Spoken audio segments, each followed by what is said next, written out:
আসসালামু আলাইকুম এভরিওয়ান, আশা করি সবাই ভালো আছেন। আমি এই মুহূর্তে অবস্থান করতেছি আমাদের শাহজালাল আন্তর্জাতিক বিমানবন্দরের ভিতরের একটি দোকানের মধ্যে। তো চলুন দেখা যাক এই দোকানের ভিতরে কি কি আছে। বিশ্বের প্রত্যেকটি আন্তর্জাতিক বিমানবন্দরে এইরকম দোকান থাকে, এটাই স্বাভাবিক। এখানে অনেকগুলো দোকান আছে, তার মধ্যেও আমি এই দোকানটিতে এসেছি। দেখা যাক এখানে কি কি পাওয়া যায়। মোটামুটি দেখা যাচ্ছে যে অনেক কিছুই এখানে আছে, অনেক ধরনের সামগ্রী এখানে পাওয়া যায়। এখানে দেখতে পারবেন আপনারা অনেক ধরনের কাপড়, সম্ভবত লেডিস কাপড়ই এখানে বেশি। আর এই যে দেখেন এগুলো হলো বা পিলু, আর এই পাশে দিয়ে মহিলাদের কাপড় 3 পিস বা 1 পিস এগুলো খুব সুন্দরভাবে সাজিয়ে রেখেছে। আপনারা হয়তো বা এখানে যদি শপিং করতে চান তাহলে অনেক দাম বেশি দিয়ে হয়তো বা আপনাদেরকে কিনতে হবে। আর একটু সামনে গেলে আপনারা দেখতে পাবেন, এই যে দেখেন এখানে হয়তো বা কোল্ড ড্রিঙ্কস।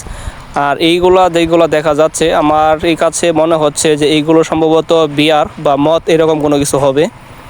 এই দেখেন ফ্রিজের মধ্যে কত সুন্দরভাবে সাজিয়ে রেখেছে তারা। এগুলো মনে হচ্ছে আমার কাছে এইগুলো হয়তো বা ফরেনার কোনো কিছু হবে, সম্ভবত বিয়ার হওয়ার সম্ভাবনাটাই বেশি, কিন্তু আমি চিনতে পারছি না। আপনারা যদি চিনেন তাহলে অবশ্যই বলে যাবেন। এই যে দেখেন কত সুন্দর করে এখানে তারা সাজিয়ে রেখেছে বিয়ারগুলোকে।